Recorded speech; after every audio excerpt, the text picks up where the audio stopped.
Prezados amigos e amigas, iniciamos mais um momento de reflexão espírita com a obra Quem é o Cristo, ditada pelo Espírito Francisco de Paula Vitor, na psicografia de Raul Teixeira, editada pela Frater.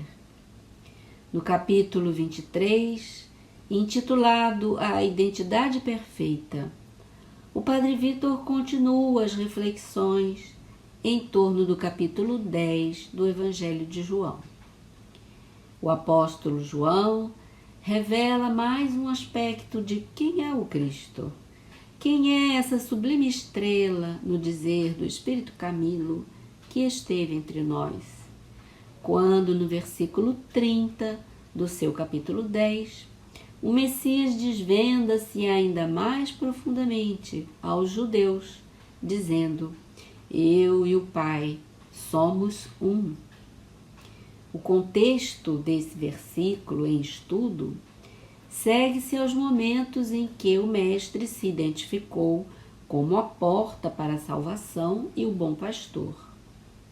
O Evangelho de João, nos versículos seguintes, apresenta-nos, de acordo com os tradutores, a denominada perícope, a identidade de Jesus. Aqui, novamente, os doutores da lei, que não aceitavam Jesus como Messias e o consideravam blasfemo, lhe rodearam perguntando: Se és o Cristo, dize-nos abertamente. E Jesus lhe respondeu: Já vo-lo disse, mas não acreditais. Até o momento em que Jesus lhes revela sua identidade espiritual, sua posição, seu nível evolutivo mais profundamente, afirmando: Eu e o Pai somos um. Mas os orgulhosos fariseus, sem conseguirem penetrar na profundidade da revelação, daquele ser divino que lhes falava e operava os maiores prodígios já vistos na terra, e que certamente nunca mais seriam vistos com esta pujança, preferiram inferir que Jesus estava dizendo ser ele o próprio Deus.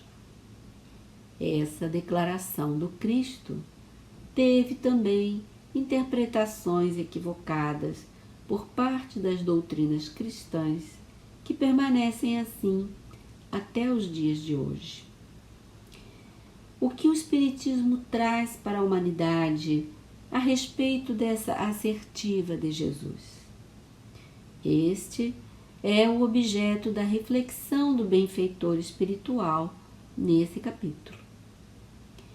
O Espírito Francisco de Paula Vitor vem trazendo alguns aspectos dessa individualidade sublimada, indefinível para nós, para que pudéssemos principalmente sentir Jesus em nós, sentir Jesus em nossas vidas, operante, providente, amoroso e justo, sem pretendermos entendê-lo, visto que a distância evolutiva que nos separa de sua augusta condição espiritual ainda não nos permite penetrar-lhe o pensamento, mas permite que o sintamos amorosamente junto de nós.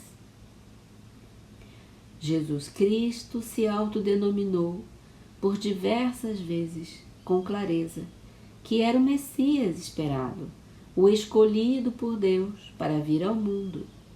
Deu diversas provas disso e afirmou sempre que vinha amando do Pai Celestial, colocando-se com humildade diante da vontade de Deus a seu respeito.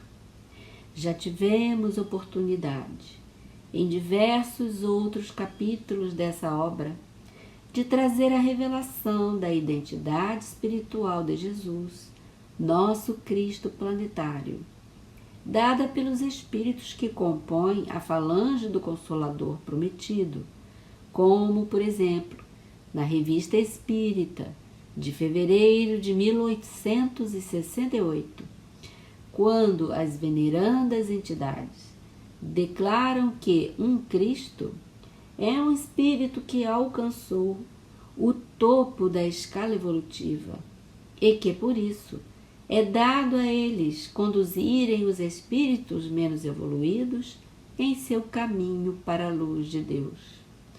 Governam os mundos, fazem parte da assembleia de espíritos que assessoram o Criador na execução de sua obra no universo.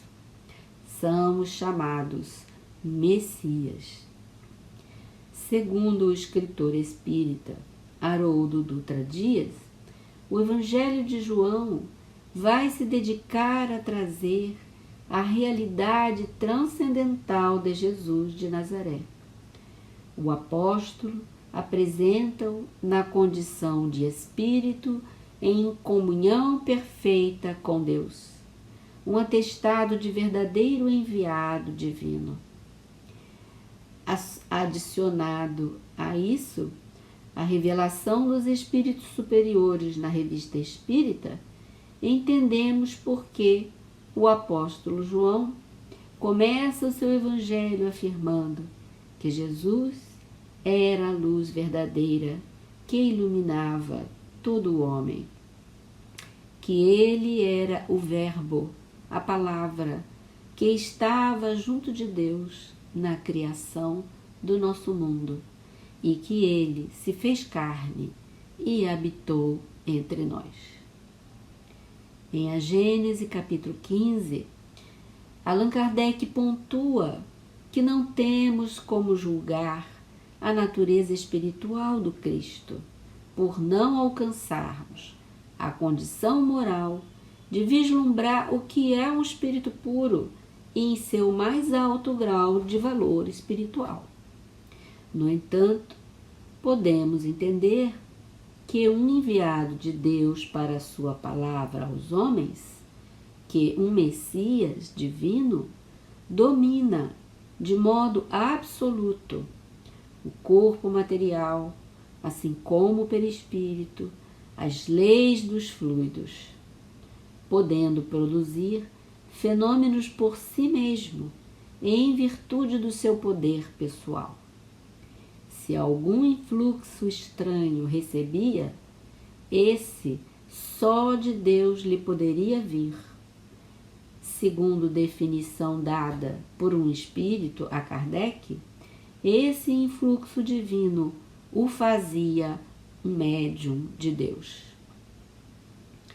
Sem o entendimento espírita, podemos compreender que haja dificuldade de interpretação do Evangelho de João. O Padre Vitor ressalta que um espírito angélico, na verdadeira caracterização do termo, é um espírito integrado à vontade do Criador. Quanto mais evoluído, mais ele se ajusta ao psiquismo do Criador. Seu grau de progresso dá-lhe credenciais para desempenhar o papel de embaixador do Altíssimo, ou Messias, e para tanto, sua vontade, a vontade do Cristo, é a própria vontade de Deus refletida nele. É essa característica que permite a um ser angélico afirmar como fez Jesus: eu e o Pai somos um. Um na vontade de operar o bem. Um no bom, no belo, no justo, no amor. Mas Jesus jamais afirmou-se ser Deus. Sempre submeteu-se à vontade do Pai Celeste, como, por exemplo, em seus últimos momentos na oração do horto, antes de sua prisão. Jesus orava e pedia ao Pai que os acontecimentos que estavam por vir, que não fossem de acordo com a sua vontade, mas com a vontade do Pai Celestial. É esta submissão absoluta ao programa traçado por Deus que o Padre Vitor ressalta que somente um Cristo teria esta condição, porque é um espírito infalível em seu nível evolutivo. Observamos nestas reflexões espíritas que nossa maior dificuldade é ser humilde, simples e manso de coração, conforme nos convidava Jesus, porque estas virtudes nos levarão a sermos dóceis à vontade de Deus, a sermos obedientes à lei de Deus. E com essa compreensão, estaremos sempre operando dentro da lei divina. Esse é o nosso destino futuro. Continua o benfeitor, autor da obra. Cabe aos caminhantes da evolução planetária, que todos somos, desenvolver os próprios atributos espirituais, intelectuais e morais, a fim de que possamos também um dia afirmar: eu e o Cristo somos um, conforme o apóstolo Paulo o afirmou um dia.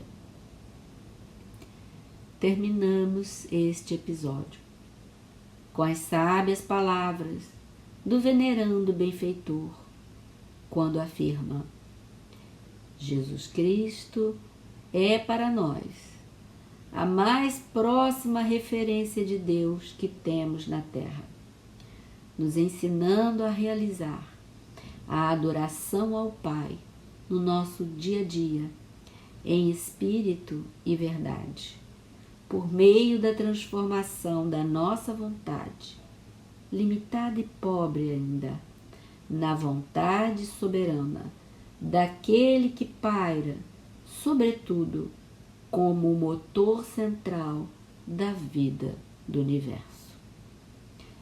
Muita paz em nossos corações.